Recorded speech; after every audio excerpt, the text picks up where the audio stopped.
Bismillahirrahmanirrahim.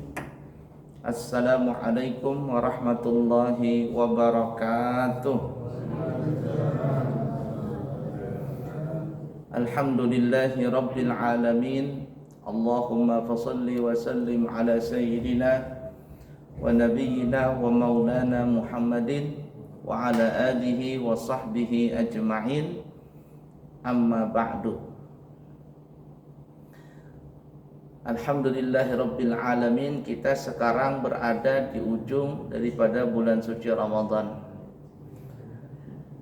Mudah-mudahan semuanya kita panjang umur, sehat walafiat. Allah ampuni segala dosa kita dan Allah terima segala amal ibadah kita. Dan insyaallah mudah-mudahan kita akan bertemu dengan Ramadan tahun depan dan seterusnya dan seterusnya dan seterusnya. Amin Allahumma amin ya rabbal alamin. Karena sebentar lagi hari raya, bahkan Muhammadiyah sudah menentukan hari Jumat ya, hari rayanya. Kita pemerintah belum tahu lagi apakah Jumat atau Sabtu. Cuman kayaknya ada perbedaan hari raya lagi tahun ini. Ya, diperkirakan mungkin hari Sabtu nanti. Yang penting kita ikut pemerintah ya. Artinya tidak usah terlalu ambil pusing. Kita ikutin saja pemerintah, insya Allah itu lebih aman karena ada yang bertanggung jawab. Karena sebentar lagi hari raya, kita akan membicarakan sunnah-sunnah yang dianjurkan bagi kita untuk melakukannya di malam hari raya dan juga di siang hari raya Idul Fitri itu. Apa saja sunnah-sunnahnya? Yang pertama, dimulai dari malam hari raya, dianjurkan kita di malam hari raya itu untuk takbiran. Anak-anak tahu takbiran? Nah, lagi fokus dia mainan. Takbiran, tahu takbiran? Nah, takbiran malam hari raya sunnah takbiran. Dan takbirannya dianjurkan adalah pakai suara asli, suara kita. Jangan cuman YouTube atau kaset saja yang takbiran. Nanti yang dapat pahala kasetnya. Nah, kita suara asli takbiran. Sunat takbiran ini dimanapun kita berada, di masjid, di jalanan, di rumah, di pasar, di mana saja, asalkan jangan di dalam WC saja ya. Dan takbiran ini disunahkan bagi seluruh kalangan. Artinya yang haid atau yang tidak haid pun, yang nifas atau tidak nifas, semuanya dianjurkan takbiran di malam hari raya itu. Laki, perempuan, besar, kecil, tua, muda, bahkan anak-anak pun takbiran semuanya. Dan para ulama mengatakan untuk malam hari raya itu takbiran yang paling, zikir yang paling afdal adalah takbiran. Zikir yang paling afdal di malam hari raya itu adalah takbiran. Nah, dimulai dari kapan? Dari masuk waktu maghrib sampai pelaksanaan salat Id. Yani pada saat takbir Allahu Akbar, takbiratul ihram maksudnya. Setelah takbiratul ihram, perhatikan ini, terutama yang bagi jadi imam. Setelah selesai salam salat Id, Assalamualaikum warahmatullahi, Assalamualaikum warahmatullahi, maka tidak ada lagi takbiran. Jadi tidak dianjurkan takbiran. Ada imam setelah salam, Assalamualaikum warahmatullahi, Assalamualaikum warahmatullahi, Allahu Akbar, Allahu Akbar. Tidak ada lagi, tidak disunahkan. Jadi disunahkan takbiran itu cuman dari masuk maghrib malam tanggal 1 Syawal sampai takbiratul ihram salat Id. Itu saja. Disebut namanya takbir mursal, takbir yang dibaca terus menerus. Dan hukumnya makruh kalau takbiran sebelum hari raya, sebelum malam hari raya, itu makruh hukumnya. Umpama ada orang takbiran hari ini atau hari Jumat atau hari Kamis, sedangkan umpama ya hari rayanya umpama Sabtu. Kalau dia takbiran masih di bulan Ramadan, walaupun di ujung bulan Ramadan, malam hari raya, sorenya masih puasa, dia takbiran, hukumnya makruh. Hukumnya makruh. Kenapa makruh kata ulama? Seakan-akan dia kepingin cepat berpisah dengan bulan Ramadan.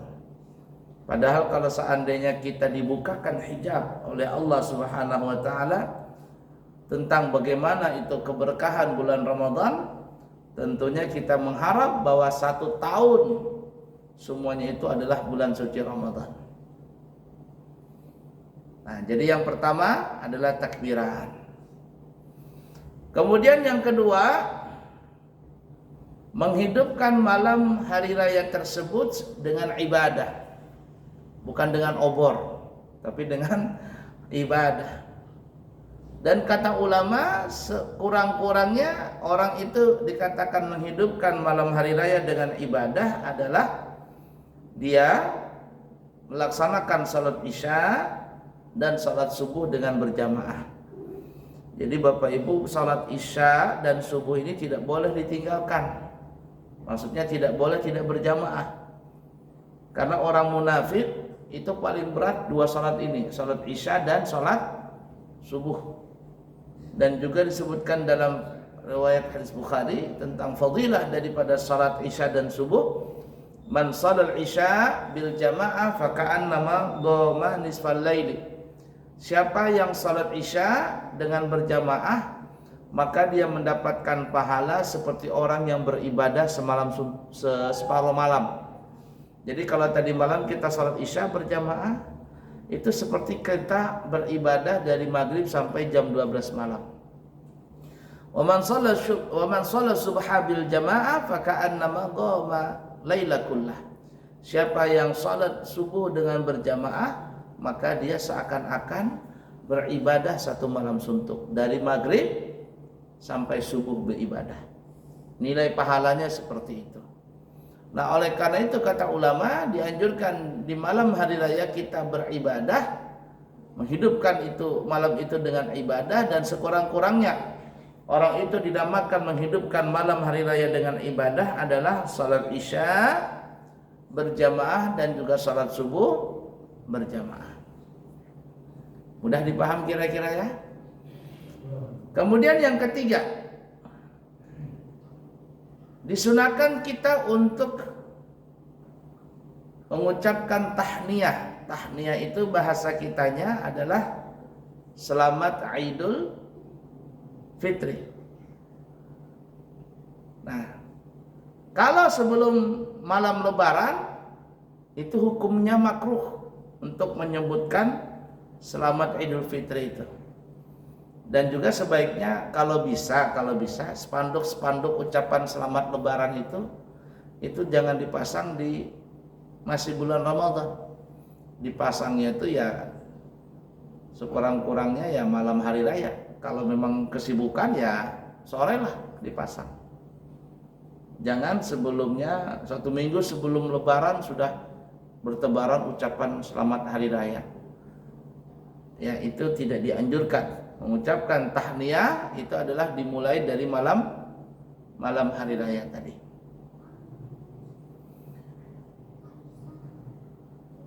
Tapi terkadang orang mengucapkan itu di sore Ramadan, terkadang sudah seleweran tuh, SMS lah, atau di Facebook lah, atau di WA lah.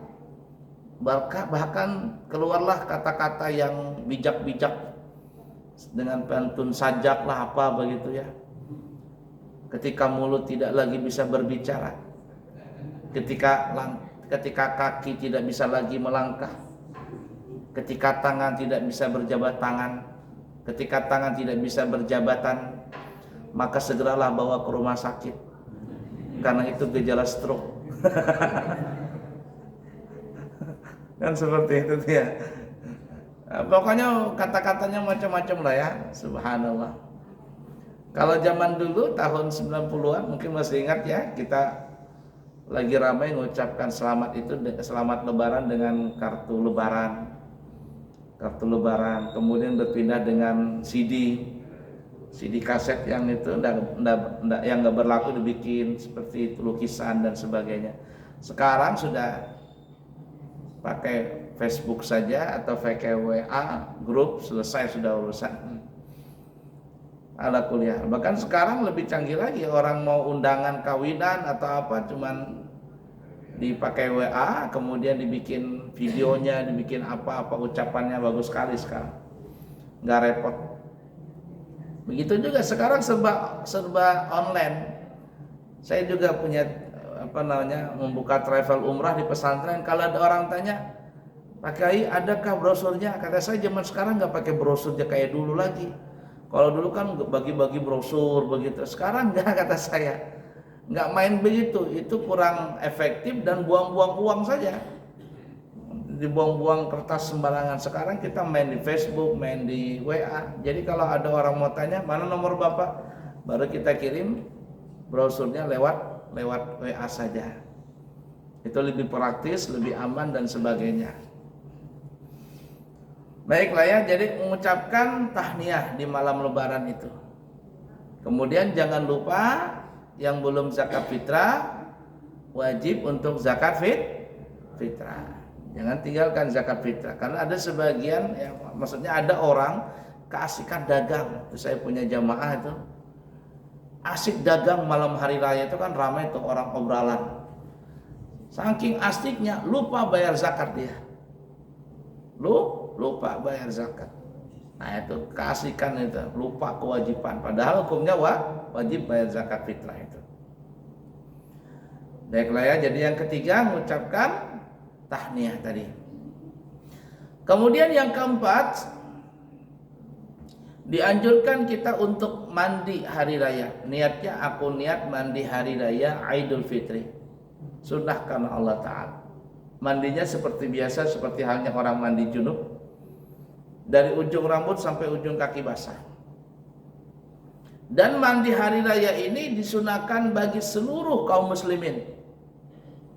Mau yang salat id atau yang tidak. Yang tua, yang muda. Kai-kai, nini-nini, bahkan bayi. Yang haid, yang nifas, yang tidak haid, tidak nifas. Semuanya dianjurkan untuk mandi hari raya ini. Kenapa? Karena mandi hari raya ini disunahkan mandinya itu bukan karena ingin salat idnya, tetapi disunahkan mandi hari raya adalah dikarenakan untuk memuliakan hari raya itu. Dan mandi hari raya ini, perhatikan ya betul-betul, itu mulai dibolehkan, disunahkan atau startnya kita boleh mandi hari raya itu adalah dari malam hari raya, dari lewat tengah malam hari raya. Jadi ibarat kata jam 12 malam takbiran itu sudah kita boleh mandi. Sampai kapan? Sampai waktu maghrib datang besok hari, sampai besok hari tanggal 1 menjelang masuk maghrib itu berakhirnya. Jadi waktunya panjang sekali, dari tengah malam sampai maghrib. Kenapa? Karena sekali lagi kata ulama, mandi hari raya ini disunahkan mandi bukan karena untuk sholatnya, tetapi karena memuliakan harinya. Dan juga hikmahnya ya, salah satu hikmahnya, kalau waktunya panjang dari tengah malam sampai sore hari adalah karena biasanya kalau hari raya Idul Fitri itu kita punya rumah, orangnya pada kumpul, anak, cucu, ya apalagi saudara, pada kumpul semuanya satu rumah. Nggak lagi tidur di kamar, tidurnya di depan TV, berhamparan di ruang tamu itu bantal. Betul tidak?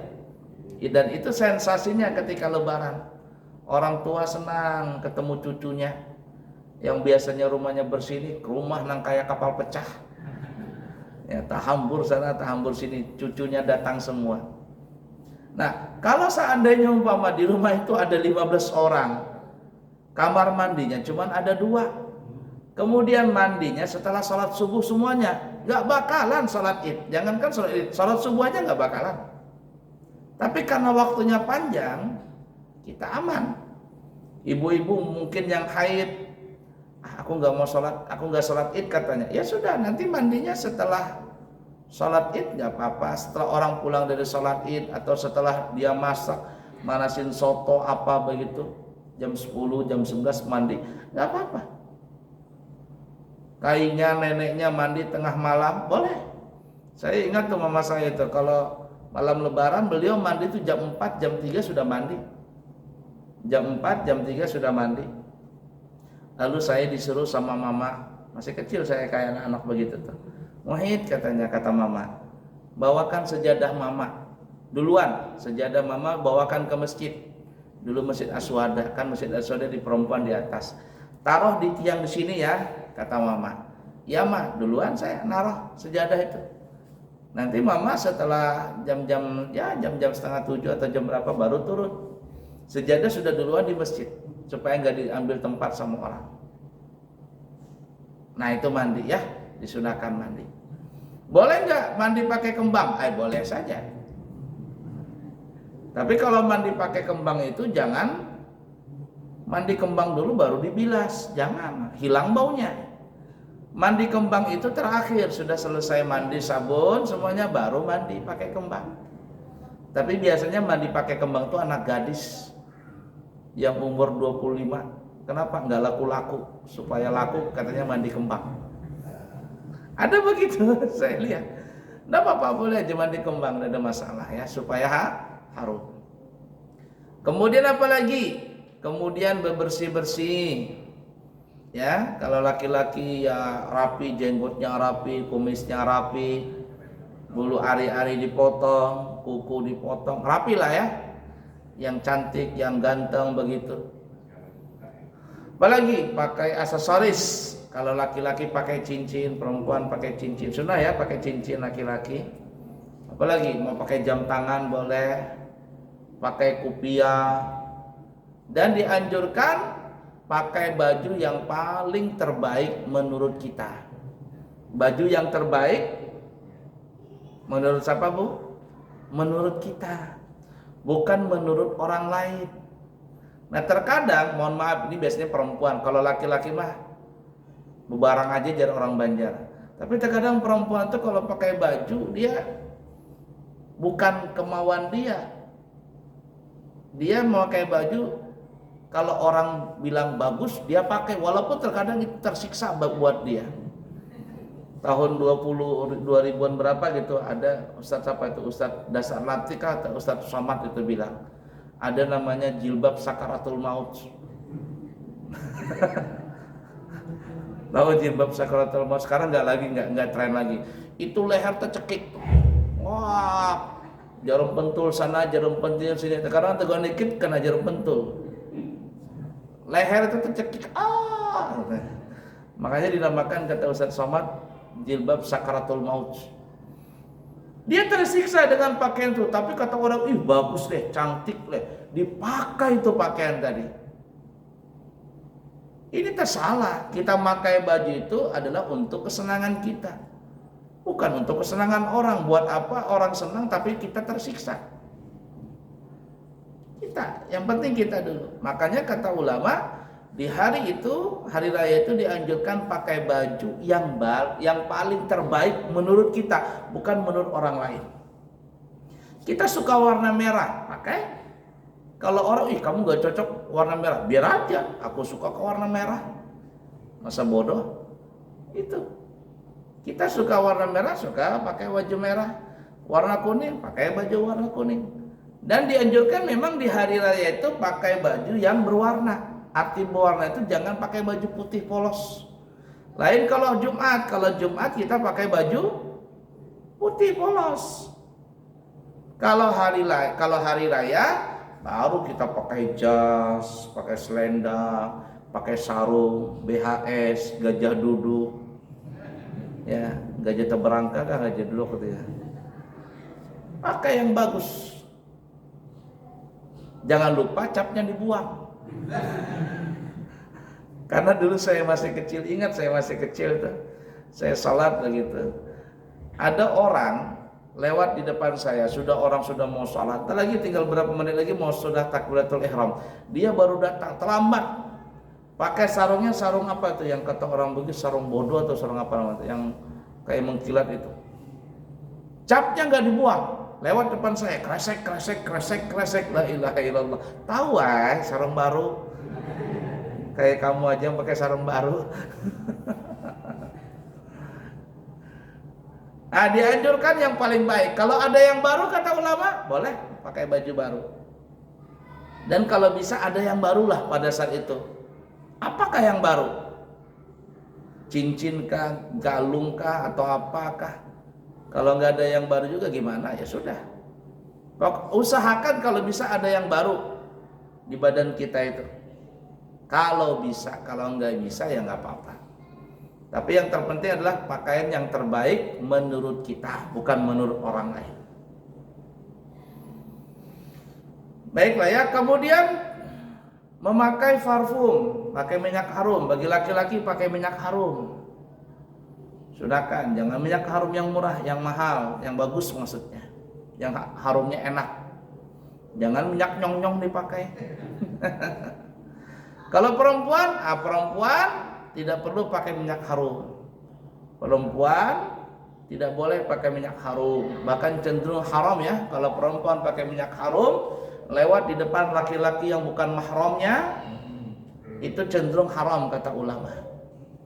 Apalagi sampai menimbulkan syahwat bagi laki-laki lewat perempuan ini. Harumnya, pikiran laki-laki itu sudah pusing tuh, ngong-ngong. Nah, kalau seandainya laki-laki timbul syahwatnya gara-gara mencium harum perempuan tadi, maka perempuan ini dikatakan kata ulama haram pakai minyak harum. Perempuan itu pakai minyak harum kalau di rumah, di depan suaminya, mau tidur pakai minyak harum, bercantik-cantik kalau mau tidur.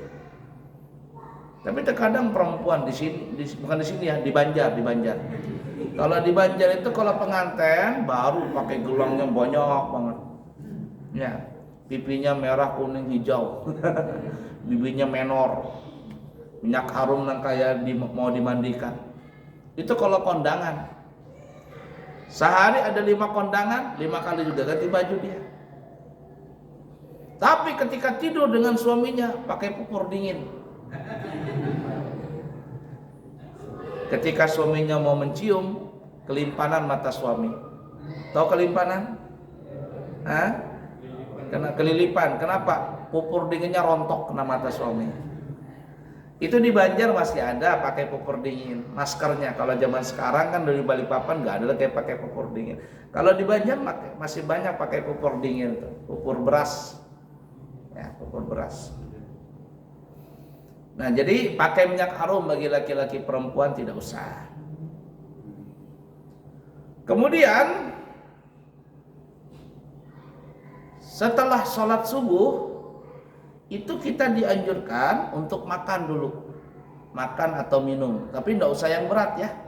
Ibu-ibu sediakan kopi, terutama panitia hari raya Idul Fitri itu, panitia zakat itu habis sholat subuh bikinkan kopi. Kenapa? Karena mengantuk semua itu. Tadi malam begadang bagikan zakat, bagi ini kan ya. Itu banyak tuh panitia hari raya itu ketika sholat Id, nah tidur dia. Kenapa? Tadi malam sampai jam 2 baru selesai membagikan zakat. Makanya sekarang ini alhamdulillah panitia amil zakat itu membagikan zakat itu tidak lagi di malam lebaran. Kalaupun juga di malam lebaran itu bagian yang kedua, kloter kedua. Gelombang pertama itu biasanya 3 hari sebelum hari raya sudah habis atau 2 hari sebelum hari raya sudah dibagikan. Kalau masih ada sisa baru dibagikan gelombang yang kedua. Ya ala kulli hal ya. Jadi habis sholat subuh, sebelum sholat Id makan minum dulu. Tapi yang ringan saja. Ada putri salju dimakan, putri salju. Artinya kue ya. Ada kue apa lagi teman-teman? Oscar kah pelastar atau apa ya? Nah, nastar ya. Nastar, apalagi kue, apalah.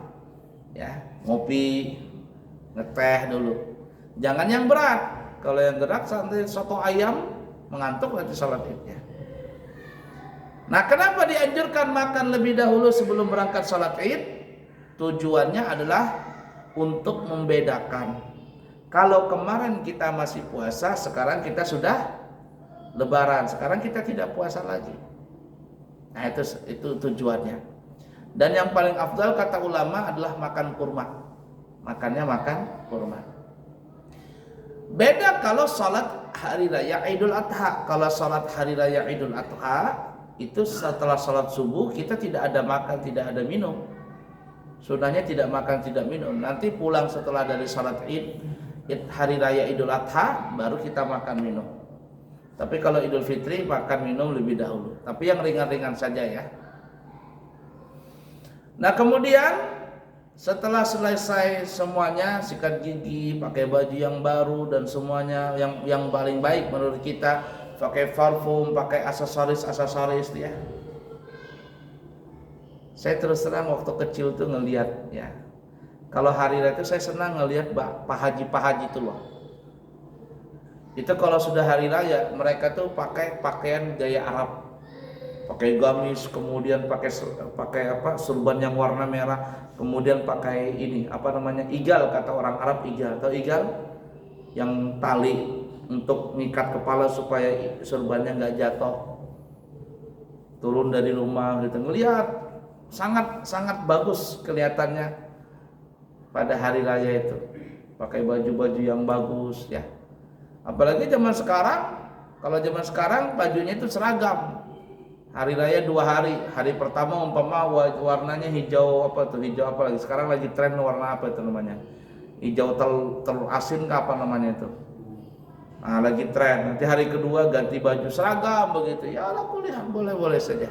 Itu hari kemenangan, hari kegembiraan. Nah, setelah siap semuanya, berangkatlah kita menuju ke masjid atau ke tempat pelaksanaan sholat Id. Dianjurkan kita datangnya pagi-pagi duluan, jangan terbalik, datang belakangan pulang duluan, jangan, tapi kita datang duluan. Dan dianjurkan kita berangkat itu menuju tempat sholat mencari jalan yang jauh. Kalau pulangnya mencari jalan yang dekat. Jadi kalau ibu-ibu rumahnya di depan situ, jangan nyebrang saja, mutar dulu 7 kali gitu. Artinya dianjurkan mencari jalan yang jauh. Kenapa? Karena kalau kita menuju ke masjid, kaki kanan melangkah itu mengangkat derajat, kaki kiri menghapuskan dosa.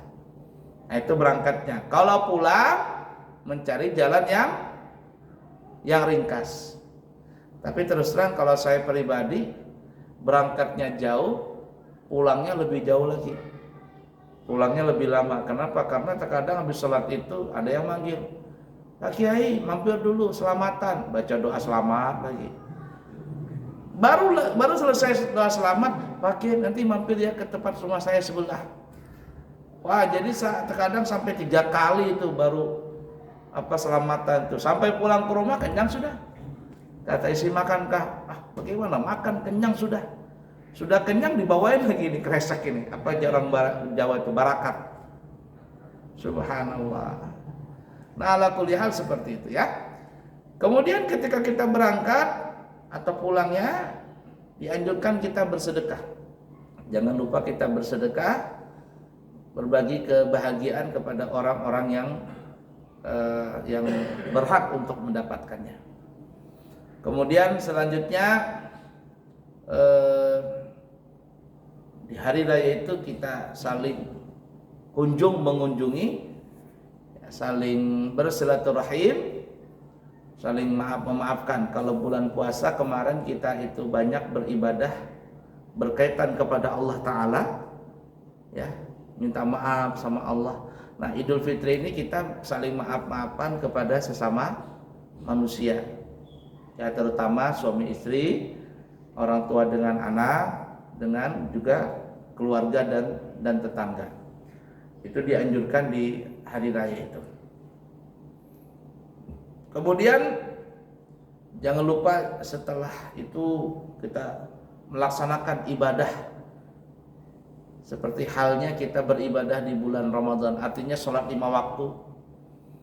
Jangan setelah Ramadan tuh masjidnya kosong lagi. Ini kan alhamdulillah kita selama puasa masjidnya penuh. Tapi setelah Ramadan kembali lagi seperti dahulu kala. Itu kurang berhasil di dalam pendidikan tarbiyah di bulan Ramadan itu. Padahal intinya seseorang itu berhasil atau tidak berhasilnya di dalam pelaksanaan ibadah di bulan Ramadan itu bukan di bulan Ramadannya, tetapi dilihat setelah Ramadan. Kalau setelah Ramadannya salatnya rajin berjamaah, sedekahnya semakin ikhlas, belajar nuntut ilmunya, pengajian di masjid sering hadir, maka berarti dia berhasil di bulan Ramadan. Bahasa kitanya mabrur. Ramadannya mabrur. Tapi kalau setelah Ramadan kembali lagi seperti sedia kala, maka kata para ustadz-ustadz zaman sekarang itu namanya Ramadan tomat. Masuk Ramadan taubat, keluar Ramadan umat. Nah, itu banyak yang umat seperti itu nanti.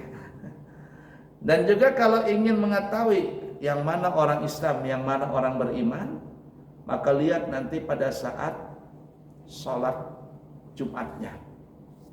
Kalau Muhammadiyah kan sudah pasti itu ya, hari Jumat. Nah, kalau pagi hari itu, di hari Jumat itu ya, sholat idnya, itu yang hadir semuanya orang Islam. Jangankan perempuan, laki-laki saja masjid nggak bisa menampung itu. Ini kalau sholat id sampai mana laki-lakinya? Sampai keluar-luar kan? Perempuannya di mana sholatnya? Di teras. Banyak nih. Siapa yang hadir itu? Itu orang Islam semua itu. Padahal sholat id itu hukumnya adalah sunnah. Coba nanti pas siangnya sholat Jumatnya. Ketika salat Jumatnya, jangankan perempuan, laki-lakinya aja separuh yang hilang. Nah, yang salat Jumat itu, itulah orang beriman. Yang tadi pagi itu orang Islam semua. Yang Jumat itu orang beriman. Padahal salat Jumat hukumnya adalah wajib. Teman ya tadi, orang nggak paham di situ. Kalau salat itu, kalau nggak salat id, rasanya itu berdosa, dosa besar. Padahal kalau nggak salat biasa saja. Tapi kalau salat Jumat nggak salat, dianggap biasa, terbalik ini manusia. Nah, jadi seperti itu ya, di hari raya nanti dan di malam hari raya itu sunnah-sunnahnya secara umum, dan mudah-mudahan kita bisa mengamalkannya, insya Allah. Ini terakhir ya pengajian kita, nanti kita sambung lagi setelah hari raya. Saya lupa Pak, malam apa kemarin kita sih? Malam Rabu atau malam Kamis? Rabu malam Kamis ya. Rabu malam Kamis. Insya Allah nanti kita kembali lagi. Kalau hari Sabtunya hari raya berarti Kamisnya nggak ada. Nanti akan datangnya kurang lebih 10 hari lah. Tanggal berapa nanti kita belajar seperti kembali seperti semula. Insya Allah nanti dikabarin. Pengajian fikih kembali kepada pelajaran awal. Baik. Terakhir, informasi pesantren yang kami bina, yang kami bangun tahun ini menerima santri baru dari umur 7 tahun. Kita terima, yang penting mandiri. Makan, minum, tidur semuanya serba mandiri. Kalau anaknya masih ngompol ditilang, jangan dikirim ke pesantren. Pesantren kami terima dari tingkat ula, usta ulya atau SD, SMP, SMA. Kemudian kami di pesantren juga membuka travel umrah. Travel umrah kita buka insya Allah nanti keberangkatan di awal musim umrah, yaitu di bulan Juli setelah orang pulang dari haji. Bulan Agustus, September dan seterusnya kita setiap bulan ada keberangkatan umrah. Siapa tahu ada yang kepingin berangkat, kami buka travel umrah itu paling murah insya Allah dengan harga 29 juta rupiah sudah berangkat dari Balikpapan. Artinya tiket pesawat, perlengkapan umrah sudah lengkap semuanya. Ada beberapa jamaah yang sudah mendaftar, ya, sudah dibikinkan rekomendasi juga ada beberapa orang. Nah, siapa tahu ada yang berminat, 29 hari 29 juta, kalau 12 hari 32 juta. Siapa tahu ada yang mau, maka siap-siap nanti setelah Idul Fitri untuk membuat paspor, dan setelah itu dilengkapi suntik vaksin 1, 2, 3-nya. Setelah itu siap-siap untuk nanti berangkat setelah musim haji. Semoga ada manfaatnya. Minta maaf, minta ampun. Yang baik dari Allah, yang buruk dari pribadi. Subhanakallahumma wa bihamdika asyhadu an la ilaha illa anta astaghfiruka wa atubu ilaik. Wa akhiru kalam. Wassalamualaikum warahmatullahi wabarakatuh.